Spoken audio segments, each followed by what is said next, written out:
सबसे तेज भगवा न्यूज 24/7। संविधान की कस्में खाते हुए कल भारतीय संविधान का गला घोटने का दुस्साहस इंडी अलायंस ने जम्मू कश्मीर में किया। जम्मू कश्मीर के वो दृश्य जिसमें भारत के संविधान की धज्जियां उड़ाते हुए आदिवासी अधिकारों, दलितों के अधिकारों और महिलाओं के अधिकारों का हनन करने का दुस्साहस कांग्रेस लेड इंडिया अलायंस ने जो किया, एक जागृत भारत उस दुस्साहस को बर्दाश्त नहीं करेगा। जिस रेजोल्यूशन को इंडिया अलायंस ने कल पारित किया, उसके अंतर्गत वो जम्मू कश्मीर में भारत के संविधान के खिलाफ एक नई जंग लड़ते हुए दिखाई देते हैं। आज मैं इंडिया अलायंस के नेताओं से पूछना चाहती हूं कि भारत की पार्लियामेंट और सुप्रीम कोर्ट का जो निर्णय सबको मान्य है, उस निर्णय का अपमान, उस निर्णय की अवहेलना करने का अधिकार कांग्रेस को, एनसी को देश में किसने दिया? आज मैं कांग्रेस, एनसी और इंडी अलायंस के सभी नेताओं से पूछना चाहती हूं, धारा 370 हटने के बाद जम्मू कश्मीर में आदिवासी समाज को जो अधिकार मिले, क्या कांग्रेस और इंडिया अलायंस आदिवासी समाज के उन अधिकारों के खिलाफ खड़े रहेंगे? जम्मू कश्मीर में धारा 370 हटने के बाद दलित समाज, पिछड़े समाज को जो अधिकार भारत के संविधान के माध्यम से भारत की संसद ने सुपुर्द किए, क्या कांग्रेस नेत इंडिया अलायंस उनके खिलाफ खड़े रहेंगे? कल का रेजोल्यूशन कांग्रेस और इंडिया अलायंस के नेताओं का टैक्टिकल समर्थन दिखाता है उग्रवाद और आतंकवाद के समर्थन में। यह भारत में हर नागरिक को ज्ञात है कि धारा 370 हटने के बाद नागरिकों की मृत्यु में 80% की गिरावट हुई। यह हर हिंदुस्तानी को ज्ञात है कि धारा 370 हटने के बाद जम्मू कश्मीर में आतंकी घटनाओं में 70% की कमी हुई। लोकतांत्रिक ढांचे के माध्यम से एक चुनी हुई सरकार विकास के मुद्दों पर काम करने की बजाय, भारत को जोड़ने की बजाय भारत को तोड़ने का प्रमाण दे रही है। मैं इंडिया अलायंस के सभी नेताओं को, देश के नागरिकों और भारतीय जनता पार्टी के कार्यकर्ताओं के माध्यम से आश्वस्त करना चाहती हूं कि संसद द्वारा पारित धारा 370 पुनर्स्थापित नहीं होगा और जम्मू कश्मीर को भारत से बांटने का उनका ये प्रयास कामयाब नहीं होगा। Today I stand as an Indian outraged at the attempt by the Congress-led India Alliance to bring to the floor of the House a resolution that stands against the Indian Constitution and the opinion of the Supreme Court of India. The question that now is to be posed to the Congress-led India Alliance is this: after the revocation of Article 370, tribals in Jammu Kashmir received their constitutionally guaranteed rights. After the revocation of Article 370, the Dalit and OBC community in Jammu Kashmir received, after years of struggle, their constitutional rights.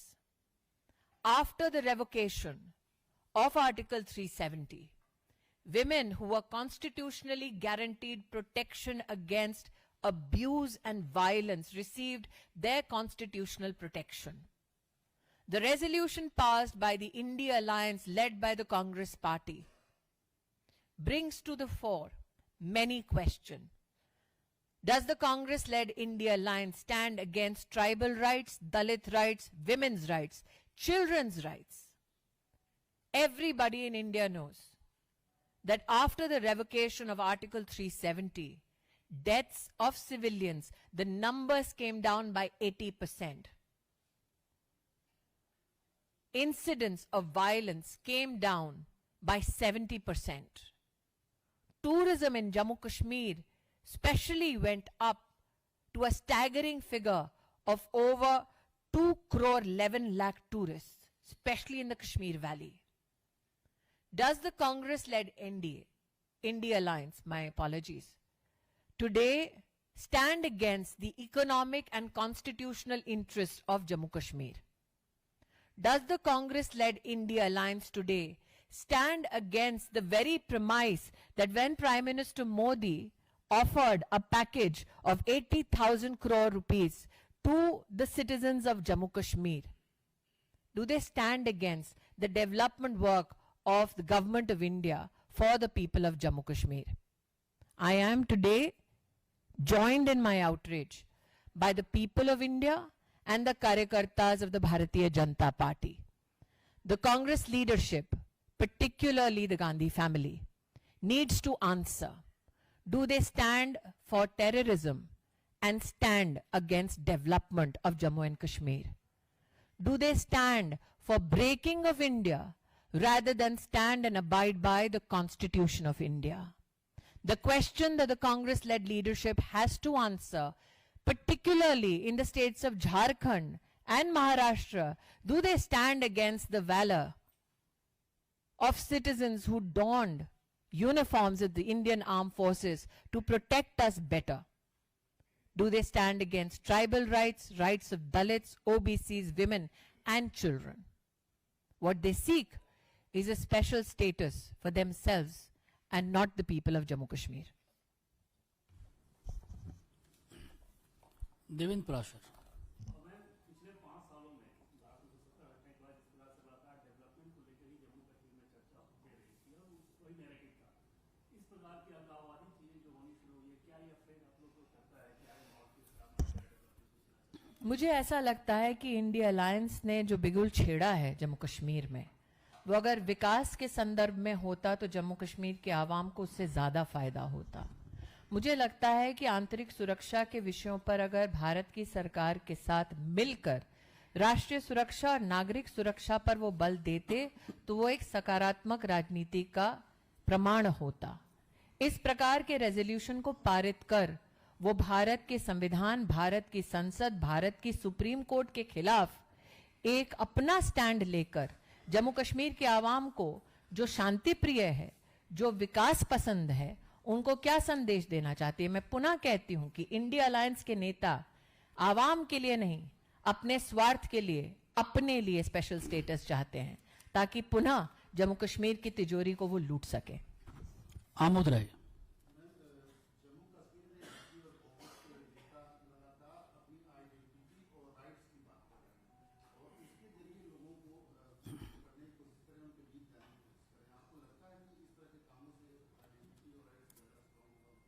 Amod जी, जब आप कहते हैं कि जम्मू कश्मीर में कांग्रेस और India alliance के नेता identity की पॉलिटिक्स कर रहे हैं, तो आइडेंटिटी क्या है? हम सब की, हम चाहे किसी भी प्रदेश से क्यों ना हो, हम सब हिंदुस्तानी हैं।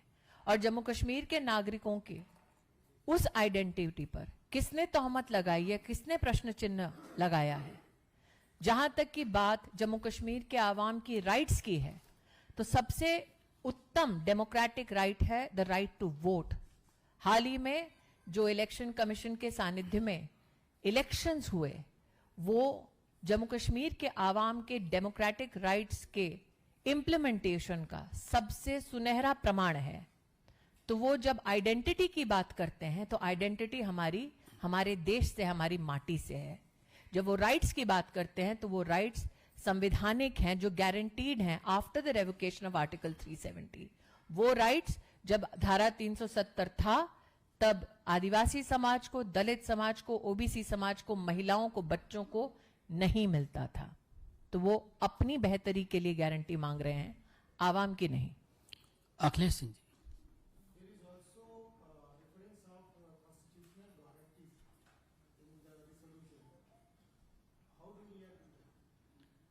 The Constitution guarantees you a life with dignity. Was the Valmiki Samaj in Jammu and Kashmir leading a life of dignity when they were bereft of their constitutional rights while Article 370 was in place? The Constitution gives us, especially women, the right to life, to an income, the right to property. Were they guaranteeing that constitutional right to the women of Jammu and Kashmir? Today, if you just look at the Pradhan Mantri Matru Vandana Yojana, which is a cash support for women who are pregnant, who should have institutional deliveries, 4 lakh women have received that support in Jammu and Kashmir. Is that not a constitutional guarantee that was delivered by the BJP? Children from sexual exploitation are guaranteed protection by the Constitution under the POCSO Act. That act was not implemented in Jammu and Kashmir because of Article 370. So what is the constitutional guarantee that was given to the citizens of Jammu and Kashmir when Article 370 was in place? Ravinder Singh.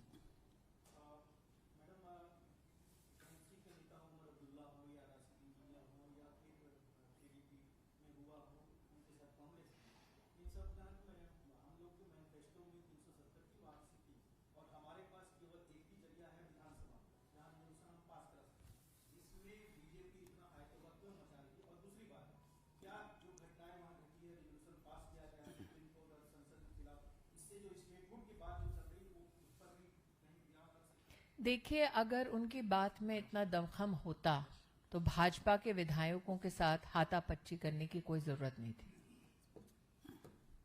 अगर जिस विषय पर वो जम्मू कश्मीर का विकास चाहते थे, शांतिपूर्वक तरीके से वहां पर असेंबली में चर्चा हो सकती थी। और जहां तक धारा 370 को पुनर्स्थापित करने की बात है, मैं नहीं जानती कि उमर अब्दुल्ला ने क्या स्टेटमेंट दिया है, लेकिन अगर इतनी हिम्मत थी तो आज मैं उन्हें चुनौती देती हूं कि झारखंड और महाराष्ट्र में जाकर ये बोल दें किसी मंच से। विकास चंद्र।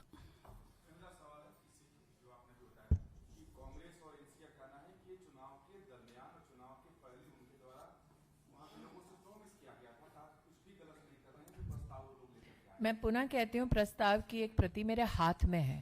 पहले तो इस प्रस्ताव में वो खुद ही बचे हैं। कॉन्स्टिट्यूशनल गारंटी की बात कर रहे हैं, जिसका विश्लेषण मैंने दिया। कॉन्स्टिट्यूशनल मैकेनिज्म्स की बात करते हैं, जिसके ऊपर मैं चर्चा करने को तैयार हूं। राइट्स और आइडेंटिटी के बारे में अभी अभी आमोद जी ने प्रश्न कर लिया है। तो ऐसा क्या है जो भारत के संविधान ने, भारत की संसद ने, भारत के सुप्रीम कोर्ट ने जम्मू कश्मीर में वर्तमान में लागू नहीं किया है?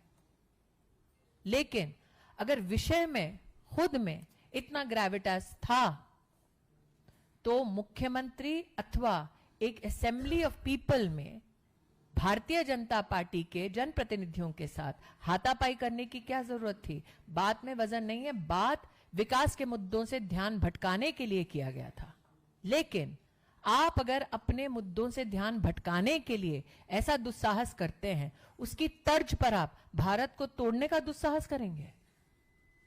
अगर कांग्रेस की ये मान्यता है तो प्रचार में जहां जहां कांग्रेस के मुखिया जा रहे हैं, झारखंड में, महाराष्ट्र में बोलकर तो दिखाएं। वो क्यों बच रहे हैं? उन्हें खुद प्रेस कॉन्फ्रेंस करनी चाहिए, देश को अवगत कराना चाहिए कि हां वो चाहते हैं कि देश बटे। मोहित Bhatt.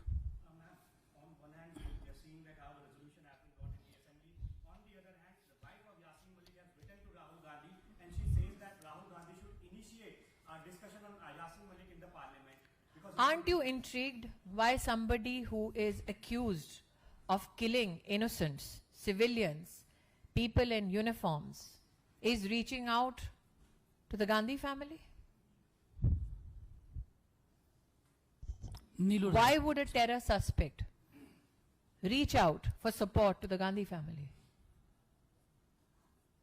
Any journalist, camera personnel in this room, if a terrorist reaches out to you,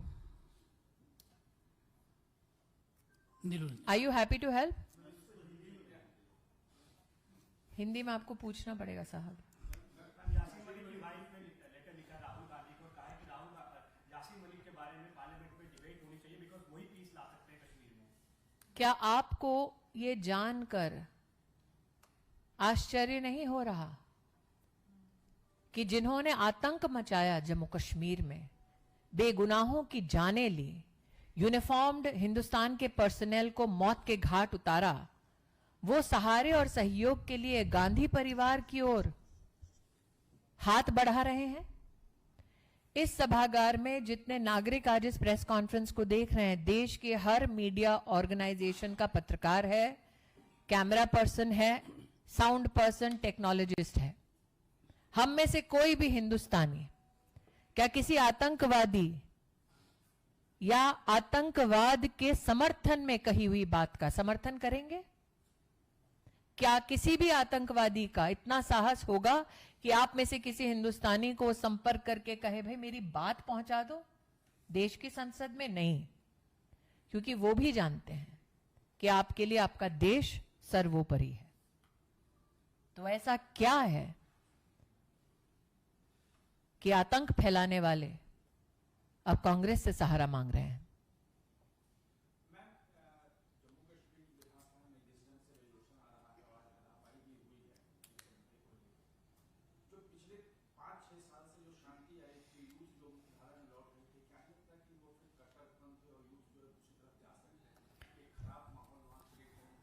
देखिए, भारत सरकार में जब तक नरेंद्र भाई के नेतृत्व में हम अपनी सेवा दे रहे हैं, वी आर कॉग्निजेंट कि हमें विकास के पथ पर अग्रसर रहना है। जम्मू कश्मीर के आवाम को भी यही,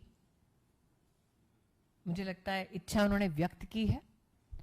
इस प्रकार के रेजोल्यूशन विकास के मुद्दे से न सिर्फ ध्यान भटकाते हैं, बल्कि आंतरिक सुरक्षा और उग्रवाद की जननी धारा 370 के प्रति कुछ भारत विरोधी ताकतों के हौसले भी बुलंद करते हैं।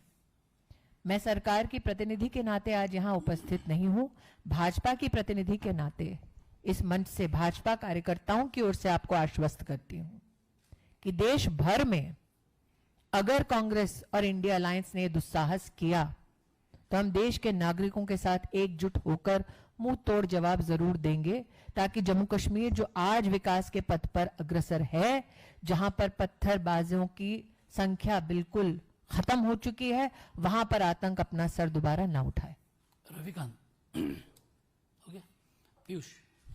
मैम, आपने महिलाओं के अधिकार की बात की, उनके सम्मान की बात की, लेकिन कांग्रेस और तृणमूल कांग्रेस के जो नेता है उन्होंने विवादास्पद बयान दिए महिलाओं के खिलाफ। राजा वड़िंग जो पंजाब कांग्रेस के अध्यक्ष हैं, उन्होंने कांग्रेस कैंडिडेट जो उनकी पत्नी खुद की है उनको लेकर विवादित बयान दिया, और साथ साथ फिराद हकीम जो मंत्री भी है उन्होंने। देखिए, मैंने कल भी कहा था, आज भी कहती हूं कि इंडिया अलायंस से आप महिला के सम्मान की अपेक्षा अगर अभी भी करते हैं तो वो थोड़ा सा आपकी ओर से एक नॉविस वाला व्यवहार होगा।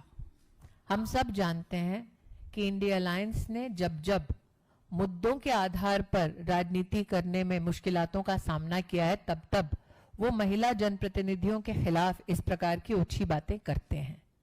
मेरा ये मानना है कि भारतीय लोकतंत्र को सहयोग तब मिलता है जब हम मुद्दों के आधार पर राजनीति करते हैं।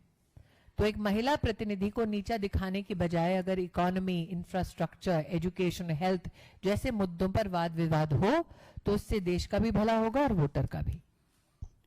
नीरज पांडे।